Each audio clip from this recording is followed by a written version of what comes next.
we are going to ride the Astoria-Megler Bridge. This is a pretty incredible engineering feat. It spans the Colombia River 14 miles before the Colombia River hits the Pacific Ocean. Up ahead you can see a toll plaza. They don't charge tolls anymore, but when they did, this is where you pay. It's a 2-lane bridge the whole way, and it carries about 7,000 cars. Of course, your driver always has to be careful. The curves here are deadly. If you went over one of these curves, it would be a disaster. The bridge itself, the most under part between the ocean and high tide, is about 200 feet. So even the tallest mast of ships can get under it.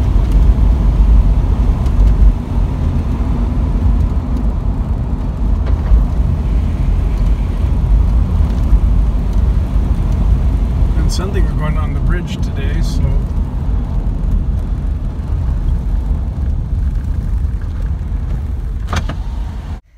So while we're stopped, I'll swing the camera over and we'll look at the Astoria anchoring basin. This is where the ships come in and anchor while they clear customs, while their crews do things. And there are a lot of very interesting stories about the crews. They have to report 96 hours in advance of arrival. Then Border and Customs Patrol runs their information to see if there are any warrants for their arrest. And then it's up to the discretion of CBP whether they issue short passes to the crew or not. They're a little less likely to issue a pass if this is your first time visiting the U.S. If you've been here before and you've done a shore leave and then come back, they have more confidence that you'll do that same thing this time. The anchoring basin and the sailors that are there are a big support to Astoria, Oregon and nearby Washington.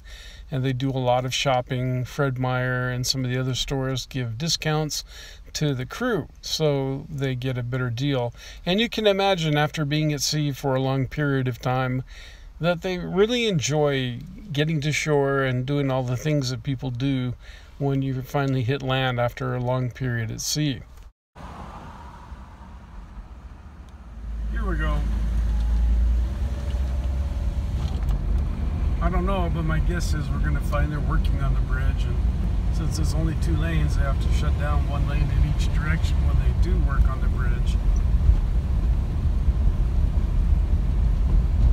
This is just the coolest thing. You feel like you're way up in the clouds up here, and often you are, because the fog comes in almost every day. I think I'm kind of broke down.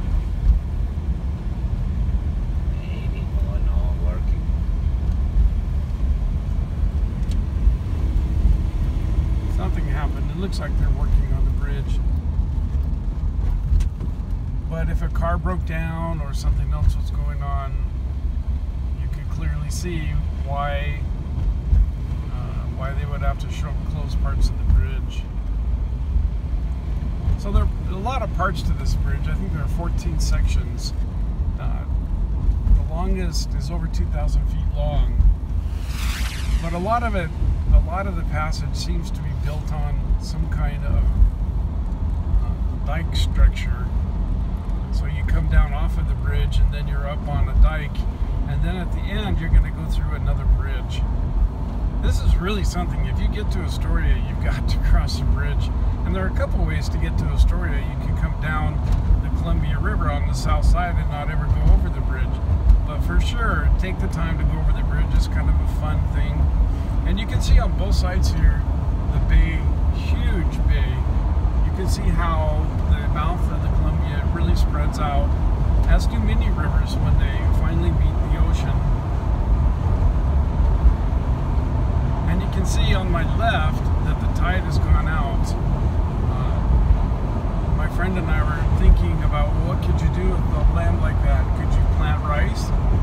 And it turns out there are strains of rice that grow in salt water. So maybe somebody could come up with a use for the land that nobody wants. But there's a big section out here to the left that's just tidal land now. And you can see how shallow it is. It why boats don't navigate that part of the river, because you'd be stuck if that happened.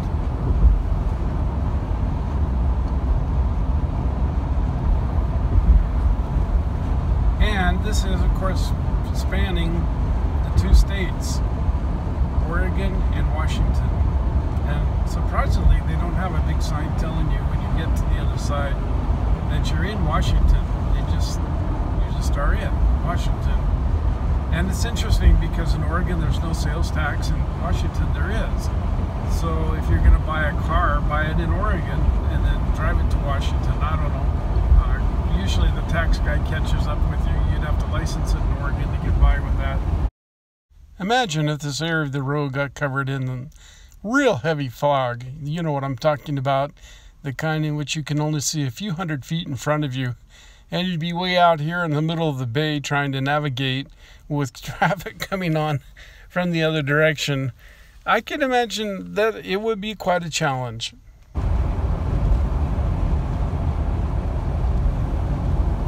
You can see there's quite a bit of traffic on this.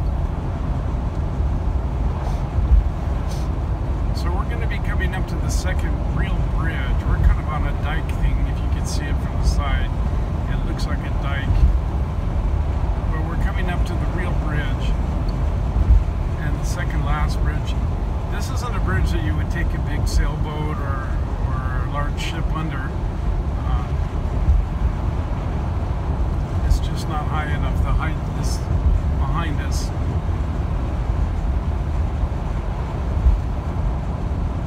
So, how much do you think they want to paint the bridge? A project between Washington and Oregon, shared expense. How about $20 million? 20 million to paint and stripe the bridge. Pretty amazing. You have to wonder what quality paint they're using that costs $20 million, but you can imagine how difficult that would be. You'd have to have workers suspended up there somehow, or in some other way being able to reach up there. They want 20 million for this, matching the Golden Gate. And imagine the Golden Gate, my gosh. What an incredible feat that would be. So my friend and I have decided we're going to go into the paint business. If everything else doesn't work out, we're going to start offering to paint bridges. Not me, because I'm afraid of heights, so...